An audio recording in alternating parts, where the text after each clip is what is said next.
স্বাগত নিউজ 24 সকালের সংবাদে, সঙ্গে আছি আমি তানিয়া হারুন। দেখছিলেন সংবাদ শিরোনাম, এবারে বিস্তারিত।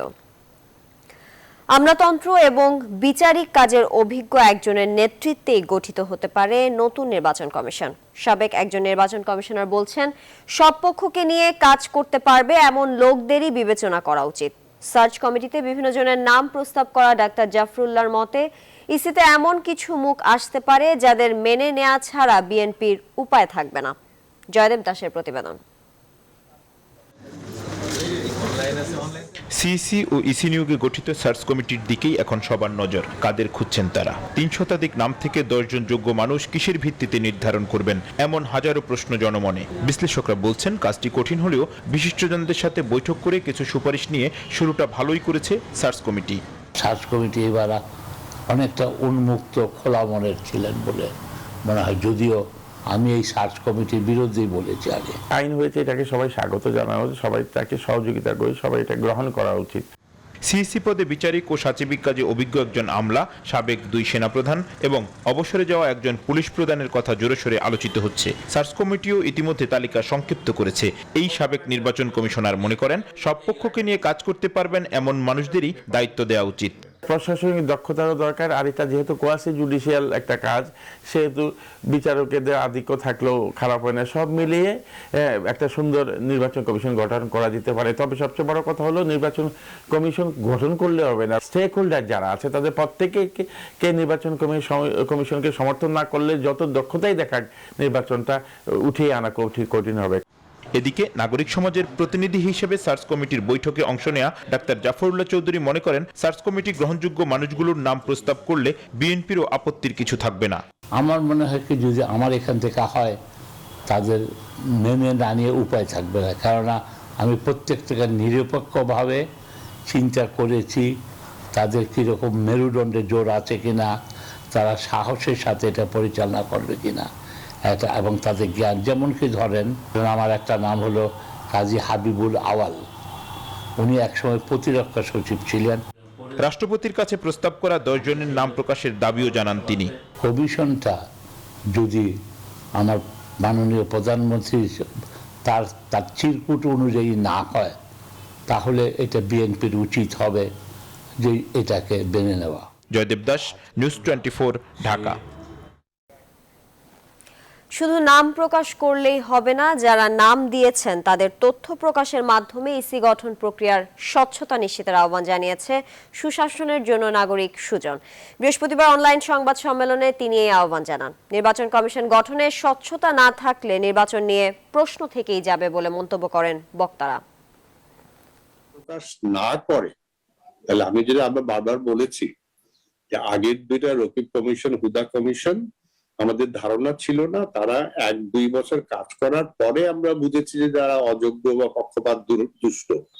কিন্তু এখন যদি স্বচ্ছ প্রক্রিয়ায় যে নির্বাচন কমিশন গঠন না হয়, তাহলে কিন্তু আমরা প্রথম দিন থেকেই বলতে বাধ্য হব যে এটা পক্ষপাত দুষ্ট নির্বাচন কমিশন।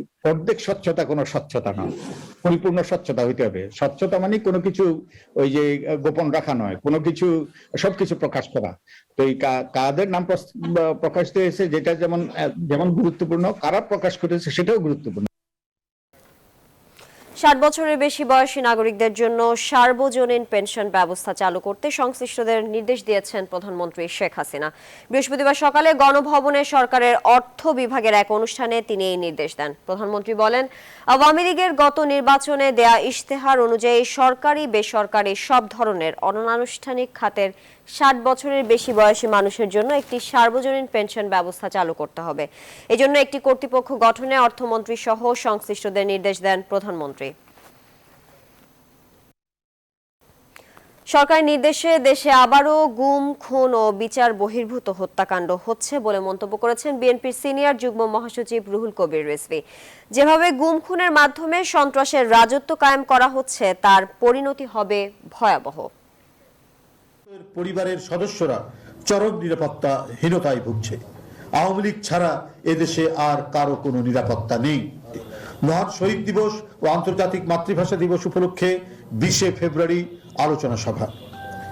21 ফেব্রুয়ারি ভোর 6টায় নয়াপল্টনস্থ দলের কেন্দ্রীয় কার্যালয় সহ সারা দেশের দলীয় কার্যালয়ে জাতীয় ও দলীয় পতাকা অর্ধনমিতকরণ ও কালো পতাকা উত্তোলন।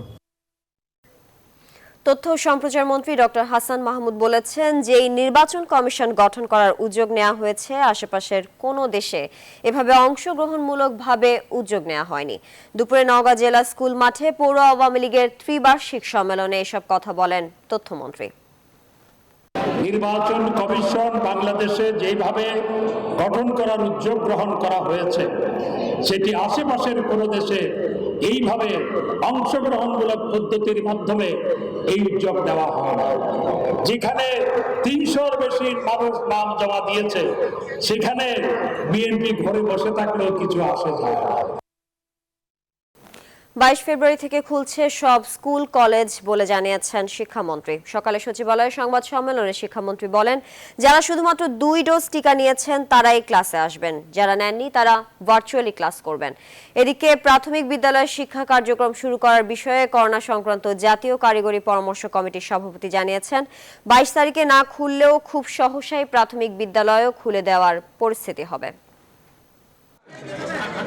এখন পর্যন্ত 12 থেকে 18 বছরের শিক্ষার্থীরা প্রথম ডোজ টিকা নিয়েছেন 1,26,222 জন, দ্বিতীয় ডোজ টিকা নিয়েছেন 34,40,484 জন।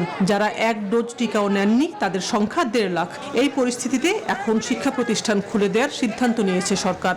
আগামী 22 ফেব্রুয়ারি থেকে মাধ্যমিক, উচ্চ মাধ্যমিক এবং উচ্চশিক্ষা প্রতিষ্ঠান খুলে দেওয়া হবে।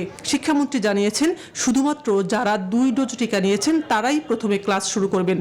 কঠোরভাবে স্বাস্থ্যবিধি মেনেই এই শ্রেণীকক্ষে পাঠদান শুরু করা হবে। শেষ যখন বন্ধ হয়েছিল তার আগেই আমাদের ক্লাসের সংখ্যা যেরকম ছিল আমরা এখন শুরু করব সেই জায়গায়, তারপরে আমরা চেষ্টা করব সেই সংখ্যাকে আমরা পরিস্থিতি সাপেক্ষে বাড়িয়ে স্বাভাবিক অবস্থায় কবে যেতে পারি। এদিকে করোনা সংক্রান্ত জাতীয় পরামর্শক কমিটির সভাপতি শহীদুল ইসলাম বলেছেন, এখন করোনার যে সংক্রমণ তাতে স্বাস্থ্যবিধি মেনে শিক্ষার্থীরা ক্লাসে যেতে পারবে। তবে প্রাথমিক বিদ্যালয় এখন না খুললেও করোনার সংক্রমণ আরো কমে গেলে শিগগিরই সেগুলো খুলে দেওয়া সম্ভব হবে। যদি দেখি যে বাচ্চাদের মধ্যে সংক্রমণ কম হবে, এমন একটা পরিস্থিতি তৈরি করা গেল, প্লাস যদি হয়েও যায় ওই সর্দি কাশি জ্বরের মধ্যে ফ্লুর মতো হবে, প্রাথমিক স্তরের শিক্ষা প্রতিষ্ঠানগুলো সশরীরে যাতে তারা ক্লাসে উপস্থিত হতে পারে, এই ব্যাপারে আমরা সবাই খুবই আগ্রহী। আরেকটু পরিস্থিতি পর্যবেক্ষণ করে আমরা আমাদের সিদ্ধান্ত জানাতে পারি। এদিকে শিক্ষা মন্ত্রণালয় সূত্রে জানা গেছে, পাবলিক এবং বেসরকারি বিশ্ববিদ্যালয় ছাড়াও বুয়েটেও এবারের ভর্তি পরীক্ষা সংক্ষিপ্ত সিলেবাসে হবে, কারণ পরীক্ষাও হয়েছে সংক্ষিপ্ত সিলেবাসেই। শানাজি Yasmin, news 24, Dhaka. Corona virus প্রতিরোধী টিকা নিতে সাধারণ মানুষের প্রতি আহ্বান জানিয়েছে স্বাস্থ্য অধিদপ্তর। আগামী 26 ফেব্রুয়ারি একদিনে 1 কোটি কোভিড ভ্যাকসিন ক্যাম্পেইনের মধ্য দিয়ে প্রথম ডোজ ভ্যাকসিন প্রদান সম্পন্ন হবে বলে ঘোষণা দিয়েছে তারা। বৃহস্পতিবার স্বাস্থ্য অধিদপ্তরের অতিরিক্ত মহাপরিচালক ও কোভিড ভ্যাকসিন ডিপ্লয়মেন্ট কমিটির সভাপতি অধ্যাপক ডাক্তার মির্জাদি সেব্রিনা ফ্লোরা এক ভিডিও বার্তায় বলেন, যারা টিকা নিয়েছে তারা করোনায় সংক্রমিত হলেও তাদের সংক্রমণের তীব্রতা কম। আরও জানাচ্ছেন মারুফা রহমান। দেশে চলমান করোনা টিকাদান কর্মসূচির প্রথম ডোজ দেওয়া শেষ হচ্ছে আগামী 26 ফেব্রুয়ারি। সেদিন এক মেগা ক্যাম্পেইনের মাধ্যমে 1 কোটি টিকা দেওয়ার লক্ষ্যমাত্রা নির্ধারণ করেছে স্বাস্থ্য অধিদপ্তর। 26 ফেব্রুয়ারি পর্যন্ত করোনার প্রথম ডোজের টিকা নিতে আগের মতো জন্ম নিবন্ধন, জাতীয় পরিচয়পত্র কিংবা মোবাইল ফোনে SMS এর দরকার হবে না। কেবলমাত্র মোবাইল নম্বর দিয়ে টিকা নেওয়া যাবে। মেগা ক্যাম্পেইনের জন্য প্রয়োজনীয় নির্দেশনা সারা দেশের সিভিল সার্জন ও উপজেলা স্বাস্থ্য কমপ্লেক্স সহ সংশ্লিষ্টদের কাছে পাঠানো হয়েছে। আপনারা সবাই এই ক্যাম্পেইনে অংশ নিয়ে টিকা নিয়ে নিন। এর মাধ্যমে আমাদের প্রথম ডোজ দেওয়ার কাজ সম্পন্ন করা হবে। পরবর্তীতে আমরা বুস্টার ডোজ এবং দ্বিতীয় ডোজ দেয়া নিয়ে ব্যস্ত থাকব। এই ক্যাম্পেইনের অংশ হিসেবে স্বাস্থ্য অধিদপ্তরের অনলাইন পেজে ভিডিও বার্তায় অধ্যাপক মির্জাদি সেব্রিনা ফ্লোরা বলেন, সম্প্রতি যারা করোনায় আক্রান্ত হয়ে হাসপাতালে ভর্তি হয়েছেন অথবা মৃত্যুবরণ করেছেন তাদের মধ্যে বেশিরভাগই করোনার টিকা গ্রহণ করেননি। যারা কোভিড ভ্যাকসিন গ্রহণ করেছেন তারা সংক্রমিত হলেও তাদের মধ্যে সংক্রমণের তীব্রতা অনেক কম। এবং তাদের হাসপাতালে ভর্তি হওয়ার প্রয়োজন। বৃহস্পতিবার বিকেলে স্বাস্থ্য অধিদপ্তর থেকে পাঠানো সংবাদ বিজ্ঞপ্তিতে বলা হয়েছে একই সময়ে নতুন করে আরও ৩,৫৩৯ জন করোনা রোগী শনাক্ত হয়েছেন। মারুফা রহমান, নিউজ 24, ঢাকা। কোনো কারণ দর্শানো ছাড়াই এক সহকর্মীর চাকুরিচ্যুতির প্রতিবাদ জানিয়েছে দুদকের কর্মচারীরা। তারা বলছেন কোনো কারণ দর্শানো ছাড়া চাকুরিচ্যুতির বিধান বাতিল করতে হবে। অবশ্য দুদক সচিব বলছেন স্বচ্ছতা আনতেই ব্যবস্থা নেওয়া হয়েছে। চাকুরিচ্যুত উপসহকারী পরিচালক শরীফুদ্দিন জানান অন্যায়ের শিকার হয়েছেন তিনি। কক্সবাজারে ৭২টি প্রকল্পে অনিয়ম এবং রোহিঙ্গাদের পাসপোর্ট জালিয়াতি সহ বেশ কয়েকটি বিষয় নিয়ে দুর্নীতি বিরোধী অভিযান চালিয়ে আলোচনায় আসেন শরীফুদ্দিন। মাহমুদুল হাসান জানাচ্ছেন বিস্তারিত। রোহিঙ্গাদের জাতীয় পরিচয়পত্র দেয়া এবং ভোটার তালিকায় অন্তর্ভুক্তিতে অনিয়মের ঘটনা তদন্ত করে আলোচনায় আসেন দুদক কর্মকর্তা শরীফুদ্দিন। বুধবার তাকে কোনো কারণ দর্শানো ছাড়াই চাকরিচ্যুত করে দুর্নীতি দমন কমিশন। শরীফুদ্দিনের সহকর্মীরা বিষয়টির প্রতিবাদে ঢাকায় দুদকের প্রধান কার্যালয়ের সামনে মানববন্ধন করেন। মানববন্ধন হয়েছে চট্টগ্রামেও। দুদক সচিব বলছেন স্বচ্ছতা ধরে রাখতেই শরীফের বিরুদ্ধে ব্যবস্থা নেওয়া হয়েছে। উনি এই বিধিবিধানের বাইরে দিয়ে অনেক কাজ করেছেন, যেটি আমি এখানে পাবলিকলি বলতে চাই না, যাতে সবাই সঠিকভাবে কাজটি করে। এই জন্য ২ ধারাটি এখানে প্রযোজ্য হয়েছে। তার মানে এই নয় যে ২ ধারায় আমরা সব জায়গাতেই করব। এদিকে শরীফুদ্দিন জানান কয়েক মাস ধরে তাকে প্রাণনাশের হুমকি দেয়া হচ্ছে। একটি সাধারণ ডায়েরিও করেছেন তিনি, যদিও পুলিশ বলছে এ নিয়ে কোনো প্রমাণ পাননি তারা। স্পর্শকাতর এবং চাঞ্চল্যকর বিভিন্ন অনুসন্ধান মামলা করার কারণে যে প্রভাবশালীরা আমার বাসায় এসে বিভিন্ন মাধ্যমে হুমকি দিয়ে আসছে এবং গতকালকের ঘটনায় আমাকে অপসারণ করা হয়েছে, আমি আমার পরিবার নিয়ে শঙ্কিত এবং আমি গুমের আশঙ্কা করছি। আমি আমার পরিবারের নিরাপত্তায় দাবি করছি। আদালতের অনুমতি নিয়ে আমরা এটা তদন্ত করতেছি। আদালত একটা তারিখ দিয়েছে তদন্ত রিপোর্ট দেওয়ার জন্য। আমরা চেষ্টা করবো নির্ধারিত তারিখে প্রতিবেদনটা দেওয়ার জন্য আর কি। দুদক আইনের ৫৪-এর ২ বিধি অনুযায়ী কোনো কর্মচারীকে কোনো ধরনের কারণ দর্শানো ছাড়াই চাকরিচ্যুত করতে পারে ঊর্ধ্বতন কর্তৃপক্ষ। এই ধারার বিলোপ ও শরীফুদ্দিনের চাকরি বহাল চেয়ে বরিশাল সহ বিভিন্ন স্থানে মানববন্ধন করেছেন দুদকের কর্মীরা। মাহমুদুল হাসান, নিউজ 24, ঢাকা। ইতিহাস গড়ে দক্ষিণ এশিয়ায় প্রথম কোনো ফুটবল ক্লাবের হোম গ্রাউন্ডের যাত্রা শুরু হলো। দেশের ফুটবলের জায়ান্ট বসুন্ধরা কিংসের হাত ধরে এই ইতিহাস গড়ল বাংলাদেশ। বিপিএল ফুটবলে বসুন্ধরা কিংস ও বাংলাদেশ পুলিশের ম্যাচ দিয়ে কিংসদের এই নতুন যাত্রার উদ্বোধন করেন বসুন্ধরা গ্রুপের চেয়ারম্যান আহমেদ আকবর সোবহান। এ সময় উপস্থিত ছিলেন লীগ কমিটির চেয়ারম্যান আব্দুস সালাম মুর্শিদি। বিস্তারিত এস এ সরকারের প্রতিবেদনে।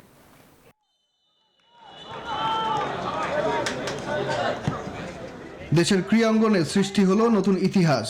বসুন্ধরা কিংস ও বাংলাদেশ পুলিশের ম্যাচ দিয়ে দেশের ফুটবলের প্রথম ক্লাব হিসেবে নিজেদের হোম গ্রাউন্ডের যাত্রা শুরু করলো বসুন্ধরা কিংস।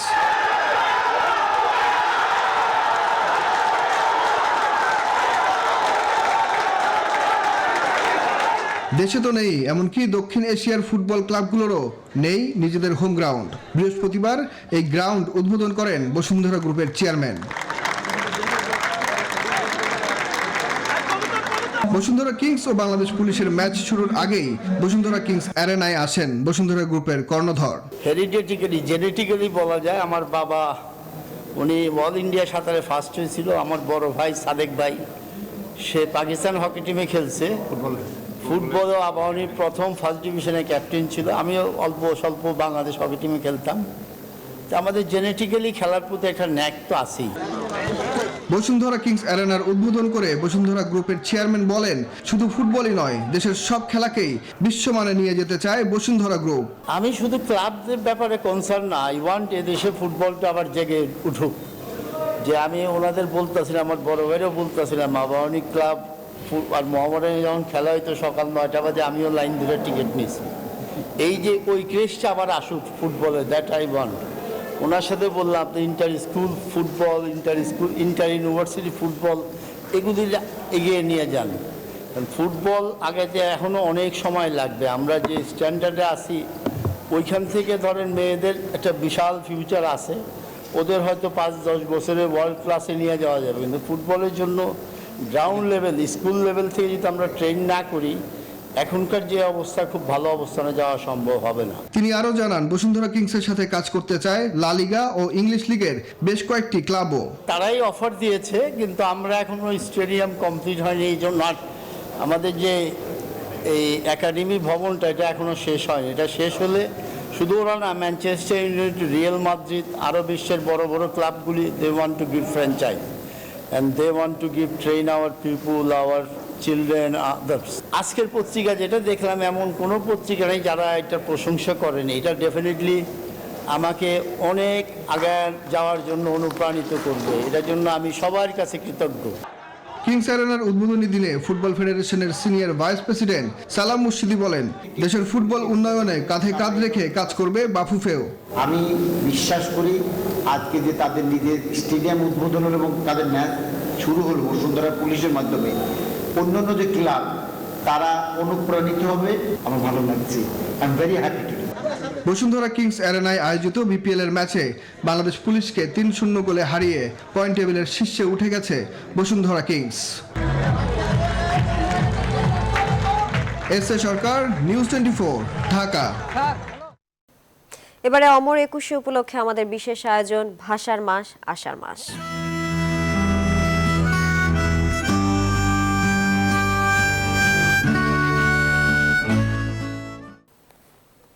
বিস্ময়কর হলেও সত্যি ভাষা দিবসের তাৎপর্য ও ভাষা সৈনিকদের আত্মত্যাগ আমাদের চলচ্চিত্রে খুব একটা ফুটে ওঠেনি। প্রায় 70 বছরে নির্মিত হয়েছে মাত্র 3টি ছবি, তাও আবার আংশিক। ভাষা আন্দোলন নিয়ে চলচ্চিত্র সংশ্লিষ্টদের কেন এত দীনতা, আর জানাচ্ছেন রিফাত তাসনোভা। সকালে খালি পায়ে চোরের মতো কোথায় যাওয়া হয়েছিল?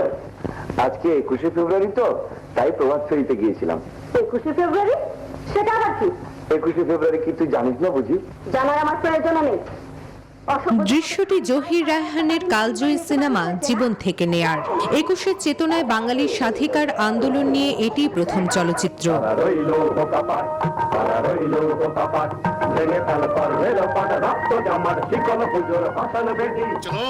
দেশ স্বাধীনের পর মুক্তিযুদ্ধ নিয়ে বেশ কিছু চলচ্চিত্র নির্মিত হলেও 52 ভাষা আন্দোলনের পটভূমি খুব কমই উঠে এসেছে সেলুলয়েডের পর্দায়। সবশেষ এই ক্ষুদ্র তালিকায় যুক্ত হয় তৌকির আহমেদ পরিচালিত ফাগুন হাওয়া। सूखदार पुलिस अफसर आपके शहर में आता है और कोई भी रिसीव करने नहीं आया, क्यों? सर, हमारे पास कोई इंफॉर्मेशन नहीं था। Shut up. তবে 21শে ফেব্রুয়ারির পটভূমি নিয়ে আরো বেশি পূর্ণাঙ্গ চলচ্চিত্র নির্মাণ প্রয়োজন বলে মনে করেন এই চলচ্চিত্র সমালোচক। চলচ্চিত্রকে যদি মনেই করি যেটা সবচেয়ে শক্তিশালী মাধ্যম, এবং যদি মনে করি যে 52, 71 বা 69 এগুলো আমাদের জাতীয় জীবনের জন্য খুব গুরুত্বপূর্ণ বিষয়, তাহলে অবশ্যই চলচ্চিত্রের মাধ্যমে এই বিষয়গুলোকে তুলে আনা অতি জরুরি।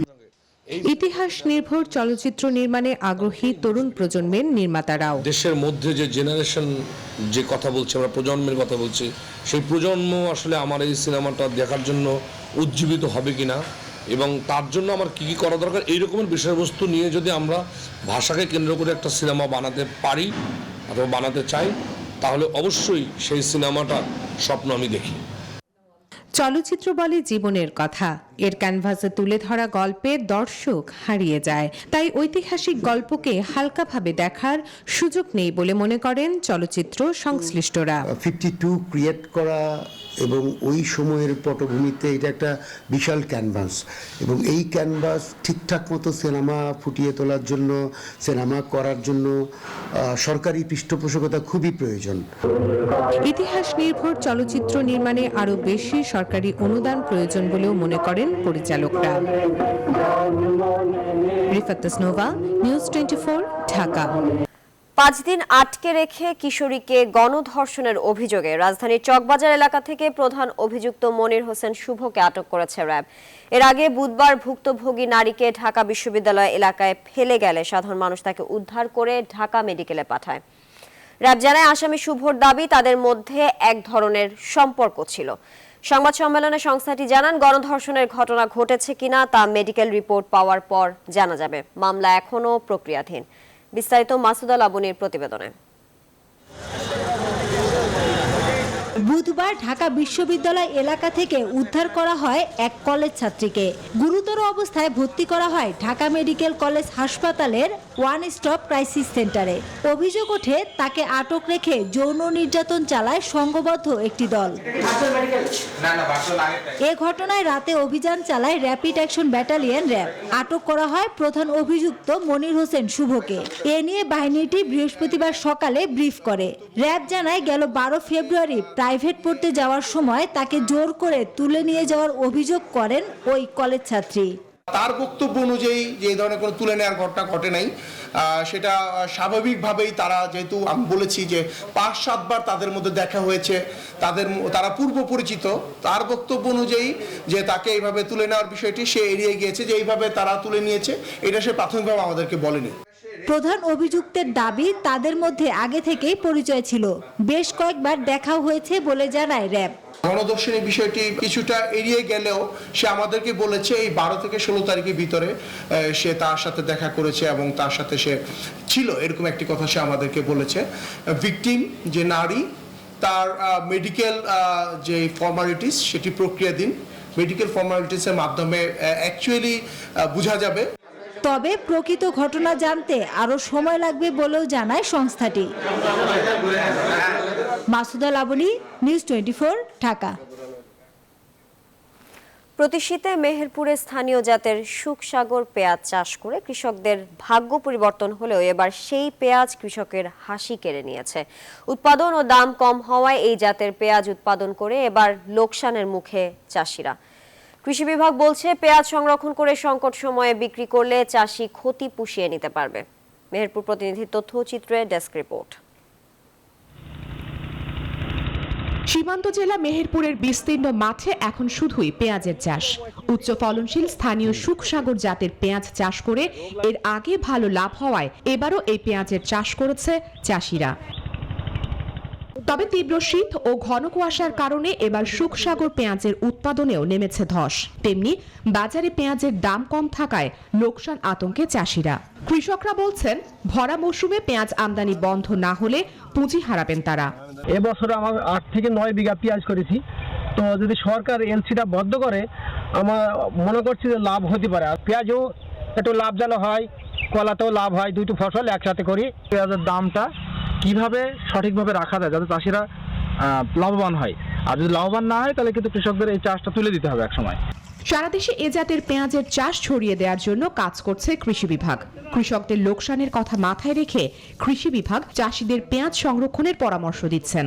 বিদেশ থেকে আমদানির নির্ভরতা যাতে কমিয়ে আনা যায় সেই জন্য আমাদের কৃষি সম্প্রসারণ বিভাগ এই লক্ষ্যে কাজ করে যাচ্ছে এবং আশা করা যায় আগামী কয়েক বছরের মধ্যে আমাদের এই মেহেরপুর তথা বাংলাদেশের যে পেঁয়াজের যে ঘাটতি সেটা সম্পূর্ণভাবে পূরণ করা সম্ভব হবে।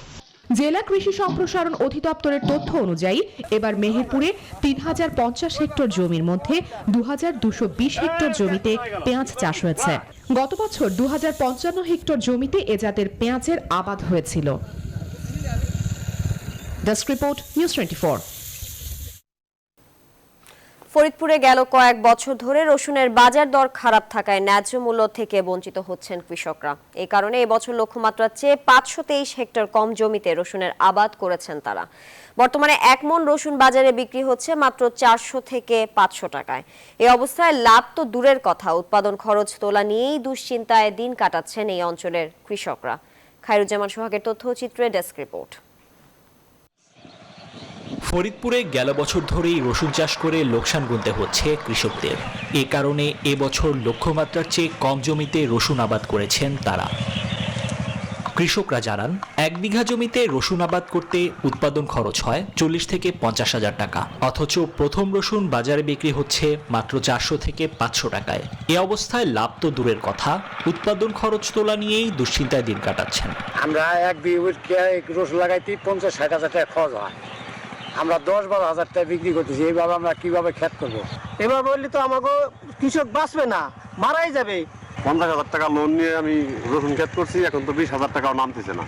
এখন লোন শোধ করবো কি দিয়ে, আর বউ বাচ্চা নিয়ে খাবো কি করে? অবশ্য বিদেশ থেকে রসুন আমদানি করায় দেশি রসুনের দাম কমেছে, এমনটাই বলছেন কেউ কেউ। বিদেশি রসুনের জন্য আমাকে এই দেশে কৃষকরা সব শেষ হয়ে গেছি। সরকার উচিত যে চায়না রসুনটা বিদেশ থেকে আমদানি করতেছে, উচ্চ দামে বিক্রি হইতেছে, ওই রসুনটা আমদানিটা বন্ধ করে দিলে দেশের ব্যবসায় বাঁচবে প্লাস কৃষক বাঁচবে। রসুন চাষ প্রসারের লক্ষ্যে কৃষকদের মাঠ পর্যায়ে সব ধরনের সহায়তা করছে স্থানীয় কৃষি বিভাগ। বিগত বছরের উৎপাদিত রসুনের দাম কম থাকায় এই বছর কৃষকরা রসুন কিছু কম আবাদ করেছেন, তাতে আমাদের 3267 হেক্টর অর্জন হয়েছে। ফরিদপুর জেলায় এবছর 3267 হেক্টর জমিতে রসুনের আবাদ করা হয়েছে। Desk report, news 24। মুড়ো থেকে কচি পাতা পুরোটাই বিক্রি হয় ভালো দামে। আর এভাবে কয়েক দফায় ফসলের মূল্য পাওয়ায় তামাক চাষে ঝুঁকেছে রংপুর অঞ্চলের চাষিরা। অন্য ফসলের তুলনায় তামাকের সার, কীটনাশক, মজুরি খরচ কম থাকায় লাভ বেশি। এই অঞ্চলে অন্য ফসলের জায়গা দখল করতে শুরু করেছে তামাক। আর্থিকভাবে লাভবান হলেও বাড়ছে স্বাস্থ্য ও পরিবেশগত ঝুঁকি। ভালো দাম আর নিশ্চিত লাভের আশায় তামাক চাষে আগ্রহ বাড়ছে রংপুর অঞ্চলের কৃষকদের। তাছাড়া তামাকের ডগা থেকে গোড়া অবধি টাকা পাওয়ায় বেশি খুশি কৃষকরা। এছাড়া অন্য ফসলে ন্যায্য মূল্য না পাওয়াও একটি বড় কারণ। একই সঙ্গে এ অঞ্চলে বেলে ও দোআঁশ মাটি বেশি থাকায় অন্য ফসলে সার, পানি ও কীটনাশকে যা খরচ হয় ফসল তুলে তা পোষায় না।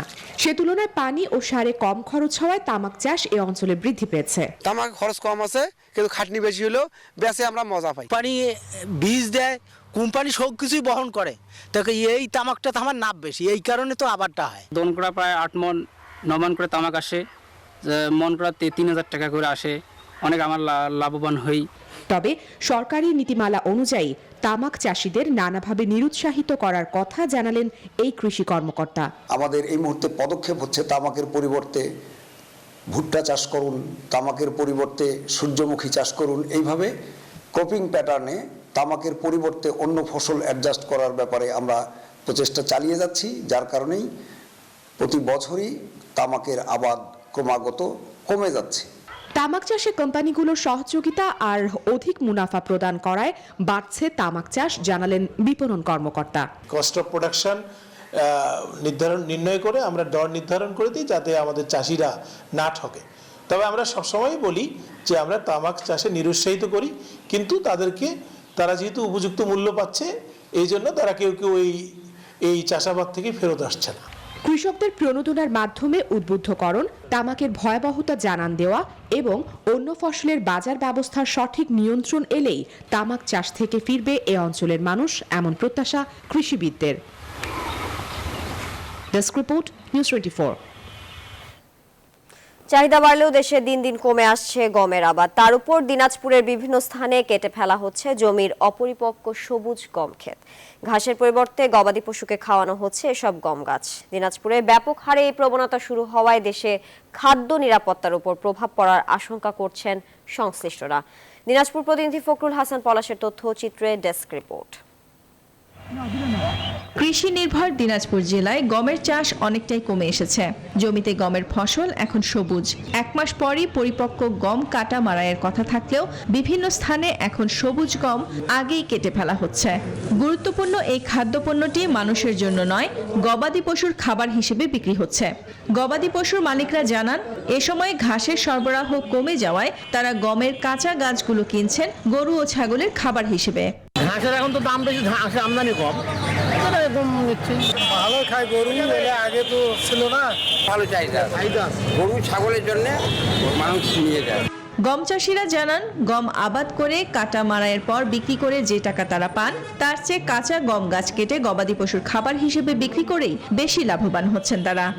জমিটা পচিত থাকে, গমটা কাটি দিয়ে 2-4-5-7 হাজার টাকা তো বিক্রি প্রতি পাবেই। গম করলে আমি 10,000ও পাবো না, 8,000 খরচ করে 10,000ও পাবো না। গম ক্ষেত কেটে গবাদি পশুর খাদ্য হিসেবে বিক্রি করার এই প্রবণতায় দেশে গমের উৎপাদন কমে আসবে। বিষয়টি কৃষি বিভাগকে দৃষ্টি দেওয়ার গুরুত্ব আরোপ করেছে জেলার খাদ্য বিভাগ। আমি কৃষি বিভাগকে অনুরোধ করব যে তারা যাতে এই বিষয়টি দেখে যে আমাদের যে উৎপাদন, যাতে খাদ্য নিরাপত্তা নিশ্চিত কল্পে গমের উৎপাদন কতটুকু বাড়ানো উচিত এটি তারা কিন্তু ব্যাপকভাবে মনিটরিং করা উচিত। অপরিপক্ক গম বিক্রয়কারী চাষিদের চিহ্নিত করে এ ব্যাপারে আগামীতে পদক্ষেপ নেওয়ার কথা জানিয়েছে জেলার কৃষি সম্প্রসারণ অধিদপ্তর। সরগম বা জাম্বুল ঘাস এটা একটা ভালো পশু খাদ্য হিসেবে ব্যবহার হবে এবং পশু খাদ্যের যদি যোগান হয় তাহলে আমাদের গম আর আগাম কেটে বিক্রি করতে হবে না কৃষকদের। এই জন্য আমরা পরিকল্পনা নিয়েছি, প্রত্যেক উপজেলায় প্রদর্শনীর ব্যবস্থা করতেছি। দিনাজপুরে 53,000 হেক্টর জমিতে গম আবাদের লক্ষ্যমাত্রা নির্ধারণ করা হলেও আবাদ হয়েছে মাত্র 3,500 হেক্টর জমিতে। Desk report, news 24। দেশের বিভিন্ন এলাকায় বানরের পদচারণা থাকলেও ক্রমশ হারিয়ে যেতে বসেছে বানর। নগরায়ন ও খাদ্য সংকটে গাজীপুরের শ্রীপুরে এদের সংখ্যা ক্রমশ কমছে। বানর রক্ষায় নেই সরকারি বা বেসরকারি কোনো পদক্ষেপ। এভাবে চলতে থাকলে প্রাণীটির বিলুপ্তির আশঙ্কা করছেন স্থানীয়রা। তবে উপজেলা প্রশাসন বলছে প্রাণী বিশেষজ্ঞদের সঙ্গে আলোচনা করে ব্যবস্থা করা হবে বানরের খাবারের। গাজীপুর থেকে মোহাম্মদ আলামিনের পাঠানো তথ্যচিত্রে ডেস্ক রিপোর্ট। গাজীপুরের শ্রীপুরে প্রসিদ্ধ বড়মী বাজার সহ এর আশপাশের এলাকায় বানরের অবাধ বিচরণ। ক্ষুধা পেলে দল বেঁধে খাবারের সন্ধানে ঘুরে বেড়ায় তারা। সুযোগ পেলে মানুষের ঘর ও দোকানে ঢুকে খাবার চুরিও করছে। স্থানীয়রা জানান, অনেক সময় খাবারের জন্য বাজার ও বাড়ি থেকে কাপড় ও জিনিসপত্র নিয়ে যায় বানররা। পরে খাবার দিলে সেগুলো ফেরত দেয়। কখনো কখনো জমিতে ঢুকে ফসলের ক্ষতি করে ক্ষুধার্ত বানররা। আমরা রুটি নিয়ে দিছি, অনেক সময় খাবার দিয়া বিরক্ত করে, সুযোগ পাইলে উঠালে ধরতে। ওরা খাবারের অভাবে এলাকায় আসে এরকম করে। তো ওদেরকে যদি পর্যাপ্ত পরিমাণে খাবার ব্যবস্থা করে দেওয়া হয় তাহলে হয়তো বা ওরা অন্য জায়গায় চলে যায়, বাসায় কোনো সমস্যা করবে না। বড়মী এলাকার বানরের সঠিক সংখ্যা জানা না গেলেও স্থানীয়দের ধারণা বর্তমানে এই এলাকায় 4-5 হাজার বানর রয়েছে। এদের খাদ্যের সহায়তার আহ্বান জানান ইউনিয়ন পরিষদ চেয়ারম্যান। বড়মী ইউনিয়নের যারা অর্থবিত্ত আছে, যারা এই বিভিন্ন সংগঠন আছে, সোসাইটি আছে, তাদের কাছে আহ্বান করবো যে আমি সব একটা বড়মীতে যদি বানরের জন্য একটা ফার্ম তৈরি করা হয় নাকি, তাহলে সর্বনয় বানরকে আমরা সকাল বিকাল খাবারটা দিতে পারবো। জেলা প্রশাসন বলছে প্রাণী বিশেষজ্ঞদের সঙ্গে পরামর্শ করে বানরের খাবারের ব্যবস্থা করা হবে।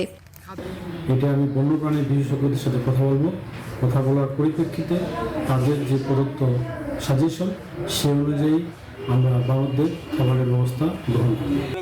খাদ্য ও বাসস্থানের অভাব, বানরের অত্যাচার থেকে মুক্তি পেতে খাবারে বিষ মিশিয়ে হত্যা এবং এলোমেলো বৈদ্যুতিক তারে জড়িয়েও মারা যায় অনেক বানর। আর এসবই শ্রীপুরের বানর বিলুপ্তির অন্যতম কারণ হিসেবে মনে করেন বিশ্লেষকরা। স্থানীয়রা জানায়, মূলত খাবারের অভাবেই গত 2 যুগে 400-র বেশি বানর মারা গেছে। Desk report, news 24। দুই প্রতিবেশী দেশের সম্পর্ক আরও দৃঢ় করতে আগামী 25 ফেব্রুয়ারি থেকে রাজশাহীতে বসছে বাংলাদেশ ও ভারতের সংস্কৃতি কর্মীদের মিলন মেলা। 4 দিনের মিলন মেলায় দুই দেশের খ্যাতিমান সংস্কৃতি কর্মীরা উপস্থিত থাকবেন। এমন আয়োজন আঞ্চলিক সাংস্কৃতিক ভাব বিনিময়ে ভূমিকা রাখবে বলে মনে করছেন আয়োজকরা। রাজশাহী থেকে কাজী শাহেদের প্রতিবেদন। পদ্মাপাড়ের শহর রাজশাহীতে বসছে বাংলাদেশ ভারতের সংস্কৃতি কর্মীদের মিলন মেলা। দুই দেশের মানুষের রাজনৈতিক, অর্থনৈতিক ও সাংস্কৃতিক ভাব বিনিময়ে পঞ্চমবারের মতো এমন আয়োজন। দ্বিপাক্ষিক সম্পর্কের মধ্যে জনগণের সঙ্গে জনগণের সবচেয়ে গভীর আন্তঃসম্পর্ক স্থাপন হয় সাংস্কৃতিক ভাব বিনিময়ের মাধ্যমে। এই লক্ষ্য নিয়ে ইতিপূর্বে বাংলাদেশ ভারতের মধ্যে সাংস্কৃতিক মিলন মেলার উদ্যোগ নেয়। এরই ধারাবাহিকতায় এবছর রাজশাহীতে পঞ্চমবারের মতো অনুষ্ঠিত হবে সাংস্কৃতিক মিলন মেলা। আয়োজন বিশ্বব্যাপী তুলে ধরতে বৃহস্পতিবার উন্মোচন করা হয়েছে লোগো ও প্রোমো। ভারতের সঙ্গে সম্পর্কের 50 বছর ও বঙ্গবন্ধুর জন্ম শতবার্ষিকীতে দুই দেশের সম্পর্ক আরো দৃঢ় করতে এমন আয়োজন, বলছেন প্রচার কমিটির প্রধান। ভারত আমাদেরকে যে সহযোগিতা করেছিলেন সেই সহযোগিতার 50 বছর উদযাপন, জাতির জনক বঙ্গবন্ধু শেখ মুজিবুর রহমানের শতবার্ষিকী উদযাপন, এই দুই উদযাপন একটি মিলন মেলায় সমন্বিত হয়েছে। এদেশের সংস্কৃতি কর্মীরা বলছেন আঞ্চলিক সাংস্কৃতিক ভাব বিনিময়ে এই আয়োজন ভূমিকা রাখবে। এর মধ্যে দিয়ে দেখা যাবে যে আমাদের এবং তাদের যে সমস্ত অর্জনগুলি আছে এর সম্পর্কে অনেক ধরনের দূরত্ব আছে নিজেদের মধ্যে, সেই দূরত্বটা দূর হবে। তোমার সুর মোদের সুর সৃষ্টি করুক ঐক্য সুর, এই তাদের সুর আমাদের সুর মিলিয়ে এই অনুষ্ঠানের মধ্যে দিয়ে একটা চমৎকার ঐক্য তৈরি হবে। আগামী 25 থেকে 28 ফেব্রুয়ারি পর্যন্ত চলবে এই মিলন মেলা। Cultural meet 2022। Kazi Shahed, news 24, Rajshahi. ঝিনাইদহের কালীগঞ্জের প্রমোদ ভূষণ দেবরায় রাজা বাহাদুরের রেখে যাওয়া রাজবাড়ি ও সম্পত্তি উদ্ধারের দাবিতে সুধী সমাবেশ ও মানববন্ধন অনুষ্ঠিত হয়েছে। নলডাঙ্গা গ্রামবাসীর আয়োজনে এই সমাবেশ ও মানববন্ধনে উপস্থিত ছিলেন সুন্দরপুর দুর্গাপুর ইউপি চেয়ারম্যান ওয়াহিদুজ্জামান ওদু, পৌর আওয়ামী লীগের সভাপতি মমিনুর রহমান মন্টু ও হিন্দু বৌদ্ধ ঐক্য পরিষদের নেতৃবৃন্দ সহ এলাকার গণ্যমান্য ব্যক্তিবর্গ। সরকারের কাছে তাদের দাবি ঐতিহাসিক এই সম্পত্তি উদ্ধার করে আন্তর্জাতিক মানের শিক্ষা প্রতিষ্ঠান ও পর্যটন স্থান নির্মাণ করা হোক। আগামী বাজেটে তৈরি পোশাক শিল্পের বিভিন্ন খাতে ভ্যাট ট্যাক্স মওকুফ সহ বেশ কিছু সুবিধা চেয়েছে বিজিএমইএ। এনবিআর ভবনে প্রাক বাজেট আলোচনায় করোনাকালীন ক্ষতি পুরোপুরি কাটিয়ে উঠতে 18 দফা প্রস্তাবনা তুলে ধরেন সংগঠনটির নেতারা। এ সময় ব্যবসায়ীদের পাশে থাকার কথা জানান এনবিআর চেয়ারম্যান। বিস্তারিত জানাচ্ছেন হাসিব মুরাদ। বিশ্বব্যাপী করোনার প্রভাব কমতে থাকায় ঘুরে দাঁড়াতে শুরু করেছে বাংলাদেশের তৈরি পোশাক শিল্প। তবে পুরোপুরি ক্ষতি কাটিয়ে উঠতে পোশাক শিল্পের বিভিন্ন ক্ষেত্রে ভ্যাট ও ট্যাক্স মওকুফের দাবি জানিয়েছে রপ্তানিকারকদের সংগঠন বিজিএমইএ নেতারা। প্রাক বাজেট আলোচনা সভায় রাজস্ব বোর্ডের কাছে 18 দফা প্রস্তাবনা পেশ করে সংগঠনটি। স্থানীয় বাজার থেকে সংগৃহীত কাঁচামালের ক্ষেত্রে মূসক অব্যাহতি, সাবকন্ট্রাক্টে রপ্তানি পোশাক তৈরি করা কারখানার ক্ষেত্রে ভ্যাট মওকুফ সহ বেশ কয়েকটি ক্ষেত্রে আগের কর বহাল রাখার প্রস্তাব করা হয় সভায়। আমরা যে ইনসেন্টিভ একটা পাই সেটা কিন্তু প্রথমে 0% ছিল, পরে 3%, লাস্টে হয়েছিল 5%, লাস্ট বাজেটে এটা আবার 10% হয়েছে। এ সময় তৈরি পোশাক খাত ও এর সাথে সংশ্লিষ্টদের পাশে থাকার আশ্বাস দেন এনবিআর চেয়ারম্যান। এই সেক্টরের প্রতিও সরকারের বিশেষ দৃষ্টি আছে এবং আমরা বরাবরই এই সেক্টরের সাপোর্ট দিয়ে করে যাচ্ছি বিভিন্নভাবে। যখনই যেটা আমাদের নলেজে আসছে যে এটাকে কোথায় কোথায় সমস্যা আছে সেই সমস্যাগুলো চিহ্নিত হলেই আমরা সেটাকে অ্যাডজাস্ট করার চেষ্টা করি। রাজস্ব বিভাগের কার্যক্রম পুরোপুরি ডিজিটালাইজেশন হলেই আমদানি রপ্তানিতে সব জটিলতা দূর হয়ে যাবে বলেও মন্তব্য করেন NBR chairman. Hasib Murad, news 24, Dhaka. এবার আন্তর্জাতিক। আগামী কয়েকদিনের মধ্যেই ইউক্রেনে রুশ হামলা চালানো হতে পারে বলে বৃহস্পতিবার সতর্ক করেছেন মার্কিন প্রেসিডেন্ট জো বাইডেন। ইউক্রেনীয় বাহিনী এবং মস্কোপন্থী বিদ্রোহীদের মধ্যে গুলি বিনিময়ের পর এমন সতর্ক বার্তা দিলেন তিনি। বাইডেন জানান, ইউক্রেনে প্রবেশ করে হামলা চালাতে প্রস্তুত রয়েছে পুতিন প্রশাসন, যার প্রতিটি ইঙ্গিত যুক্তরাষ্ট্রের কাছে রয়েছে। বৃহস্পতিবার ব্রিটিশ প্রধানমন্ত্রী বরিস জনসন বলেন, ইউক্রেনের চিত্র অত্যন্ত ভয়াবহ আকার ধারণ করতে চলেছে। একই দিনে জাতিসংঘের নিরাপত্তা পরিষদের আয়োজিত বৈঠকে জাতিসংঘের এক কর্মকর্তা জানিয়েছেন, 2014 সালের পর ইউক্রেন ও এর আশপাশের সীমান্তে উত্তেজনা অন্য যে কোনো সময়ের চেয়ে বেশি। এদিকে বৃহস্পতিবার জাতিসংঘের নিরাপত্তা পরিষদে বৈঠকের সময় কার্যালয়ের বাইরে ইউক্রেনের সমর্থনে রুশ আগ্রাসন বন্ধের দাবিতে বিক্ষোভ করেছে আন্দোলনকারীরা। ন্যাটোর সদস্যপদ ইস্যুতে ইউক্রেন কোনো আপোষ করবে না বলে মন্তব্য করেছেন ভলোদিমির জেলেনস্কি। বিবিসিকে দেয়া এক সাক্ষাৎকারে তিনি এমন প্রতিক্রিয়া জানিয়ে বলেন, ন্যাটোর সদস্যপদ পাওয়ার বিষয়টি শুধু আকাঙ্ক্ষা নয়, ইউক্রেনের জন্য বাঁচা মরা ও স্বাধীনতা টিকিয়ে রাখার প্রশ্ন। এ বিষয়ে ন্যাটোর মহাসচিব জেন্স স্টোলটেনবার্গ বলেছেন, অবশ্যই ইউক্রেনের ন্যাটোতে যোগ দেওয়ার অধিকার আছে। তিনি আরও বলেন, এখন আর সেই দিন নেই যে বড় রাষ্ট্রগুলো ছোট দেশগুলোকে অকারণে অপদস্থ করবে। এদিকে এসব ঘটনায় ক্ষুব্ধ রাশিয়া তীব্র প্রতিক্রিয়া জানিয়েছে। সকালে সংবাদ এখন এ পর্যন্তই। আরও খবর ও বিশ্লেষণ জানতে ভিজিট করুন news24bd.tv। ধন্যবাদ।